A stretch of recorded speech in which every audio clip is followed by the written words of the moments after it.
हमें demon territory की फेल्हमस्टीन duchy दिखाई जाती है, जहाँ पे हीरो की कॉप्सीज रखी जाती हैं। तो तभी वहाँ सीढ़ियों पे किसी का ब्लड गिरा हुआ था, लेकिन तभी वहाँ पर किसी डीमन का सर आके गिरता है और उसको मारा था एक और डीमन ने, जिसके हाथ में तलवार पकड़ी हुई थी।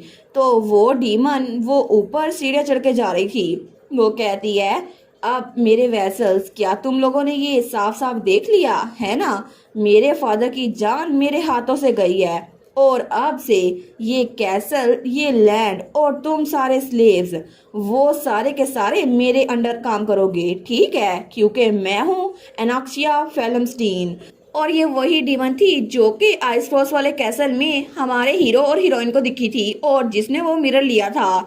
तो तब उनमें से कोई कहता है, लेडी आपने तो ड्यूकडम को हासिल कर लिया, आपने आर्च डीमन ड्यूक अपने फादर को मार दिया, आप तो एक ऐसी डीमन है जो कि 150 साल तक जीती रही हैं। लेकिन तभी एक और लड़की कहती है, कॉन्ग्रेचुलेशन लेडी एनॉक्सिया, क्योंकि अब से आप इस पूरी डची पे राज करेंगी। और वो थी एनॉक्सियस की फैमिलियर स्कूबीज क्वीन लिलिथ। वो कहती है, हम तो आपकी तारीफें करेंगे। तो सब लोग उसकी तारीफें कर रहे थे। वो कहते हैं, लॉन्ग लिव दी लेडी एनॉक्सिया, लॉन्ग लिव। तो वो तो बड़ी खुश थी। तो तभी वो अपनी शेप चेंज करते हुए कहती है, जल्दी करो और पूरे के पूरे डीमन रेलम में ये बात पहुंचा दो, उनको बता दो कि फ्लेमेंस्टीन का एक नया मास्टर आ चुका है और सारे के सारे डीमंस को कैसल में इनवाइट करते हैं और हम आज जल्दी एक बैंक्वेट अरेंज करने वाले हैं। क्या सबको मेरा चेहरा याद नहीं होना चाहिए? क्योंकि मैं अब से जल्दी डीमन रेलम की एक नई डीमन किंग भी बन जाऊंगी, है ना? और तब वो एक अडल्ट फॉर्म में आ चुकी थी। वो तो बहुत ही ज़्यादा खुश थी कि मैंने अपने फादर को जान से मार डाला है। लेकिन तभी उसके पीछे कोई और आता है वहां पर खिड़की तोड़कर। तो तब वहां बिल्कुल खामोशी छा गई थी। लेकिन जैसे ही अनोक्सिया वो पीछे देखती है ना, तो तब बाकी सारे भी डर कर पीछे देखते हैं और वहां पर कोई और नहीं, हमारा रीड ही था जो कि उन सब की तरफ देख रहा था। तो वो तो बहुत डर गई थी, उसके हाथ से तलवार भी नीचे गिर जाती है। वो कहती है, ओ डियर कियोस एंड डेविल। तो तब उसके सामने झुकते हुए कहती है, मैंने तो अभी बस कहा था।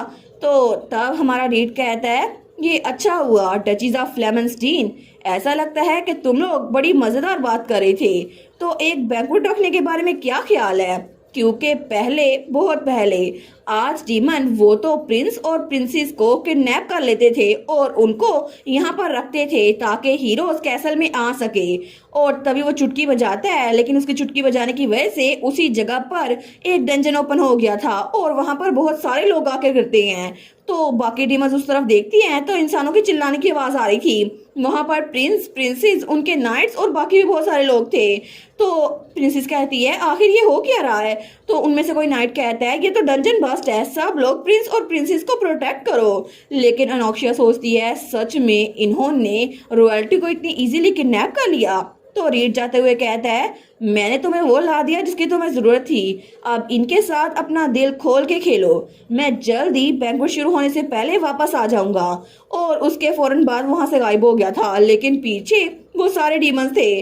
तो अनोक्सिया तो बड़ी खुश थी। वो कहती है, लिलिथ तुमने देखा कियोस डेविल वो मुझसे मिलने के लिए आए, क्या तुमने देखा? तो उसकी फैमिलियर कहती है, जी जी मैंने देखा लेडी अनोक्सिया। वो कहती है, कितना मजेदार है ना, हमें कियोस डेविल ने खुद रिकॉग्नाइज कर लिया है, तो अब तो हर कोई मेरे गुण गाएगा। वैसे भी तुम्हें पता है ना, डिमोनिक बीस्ट हेल्किन और इसके अलावा कियोस डेविल के साथ जो लोग भी काम कर रहे थे ना, वो बहुत ही ज्यादा कामयाब हुए थे।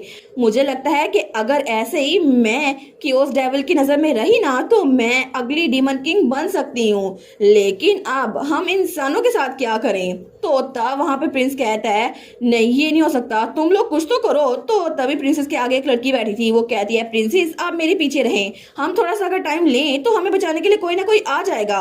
तो तभी एनोक्सिया वो कहती है, एक मिनट रुको, तुम वहां पर नीले बालों वाली लड़की अपना सर उठाओ। तो तभी वो लड़की अपना सर उठाती है। तो एनोक्सिया कहती है, तुम्हारा नाम क्या है, मुझे बताओ।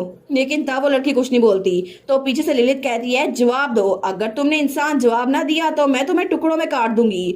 तो तब वो लड़की कहती है मैं हूँ बियांका गिलेट, जो कि प्रिंसेस की लेडी इन वेटिंग है, और वो थी हमारी बिया, हमारी एलेट की बेस्ट फ्रेंड। वो उस वक्त वहां पर थी, लेकिन अनोक्सिया उसको देखकर बहुत ही ज्यादा खुश थी। वो कहती है ठीक है, तो हम लोग अपनी बैंक्वेट शुरू करते हैं। लेकिन तभी उसी वक्त दूसरी तरफ हमें हमारी हीरोइन के ग्रैंडफादर का कैसल दिखा जाता है। तो तभी वहां पर रेक्स कहता है योर होलीनेस, आपने प्रॉमिस किया था कि आप बाहर रात को नहीं रुकेंगी, तो आखिर आप बाहर रात क्यों क्यों रुकी थी? तो एलेट कहती है चीजें दुनिया में ऐसी होती नहीं है जैसे हमने प्लान किया होता है। तो रेक्स कहता है मैंने कभी भी इतना इनसिंसियर एक्सक्यूज नहीं सुना, आखिर आप मुझे बताते क्यों नहीं है? इसके अलावा ये आदमी है कौन? और वहां पर हमारा ऐश खड़ा हुआ था। तो रेक्स कहता है ये एक मर्सनरी है, आखिर आप इसको डिवाइन ऑर्डर में ज्वाइन क्यों करवा रही हैं? आपको नहीं लगता कि हमें इसको एक्सेप्ट नहीं करना चाहिए? योर होलीनेस, कम अज कम इसे तलवार तो चलानी आनी चाहिए ना, बिल्कुल मेरी तरह। इसके पास तो एक छोटा सा डैगर है, मुझे नहीं लगता कि इसको होली नाइट ऑर्डर में ज्वाइन करवाना चाहिए। तो हमारी एलेट सोचती है मुझे लगता है कि ये लेक्चर पूरा घंटा चलने वाला है, ये तो रुकने नहीं वाला। लेकिन तभी वहां पर एडगर आता है, उसके ग्रैंडपा का बटलर। तो वो कहता है योर होलीनेस, सर रेक्स हमें बहुत बड़े मसले का सामना है। तो हमारी हीरोइन कहती है सर एडगर क्या हुआ है, आखिर हो क्या रहा है, आप इतने भाग के क्यों आ रहे हैं? तो वो कहता है हमें विंचेस्टर किंगडम से एक अर्जेंट मैसेज भेजा है, प्रिंस हैडल और प्रिंसेस सेलेस्टेड दोनों को डिमंस ने किडनैप कर लिया है, और उसके रिस्पॉन्स में किंगडम ने सारी की सारी नेशन से मिलिट्री सपोर्ट मांगी है। तो हमारी हीरोइन और रेक्स दोनों कहते हैं क्या प्रिंस और प्रिंसेस?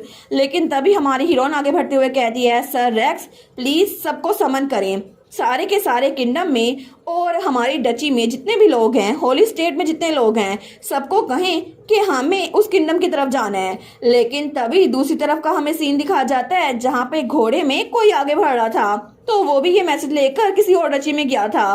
वो कहता है ये बहुत ही ज्यादा अर्जेंट मैसेज है। तो वहां पर एक औरत खड़ी हुई थी जो कि एक और होली नाइट थी। वो कहती है रॉयल नाइट्स और सबको हमें वहां से भेजना होगा। लेकिन तभी दूसरी तरफ हमें प्रिंस दिखा जाता है, हमारी एलेट का भाई।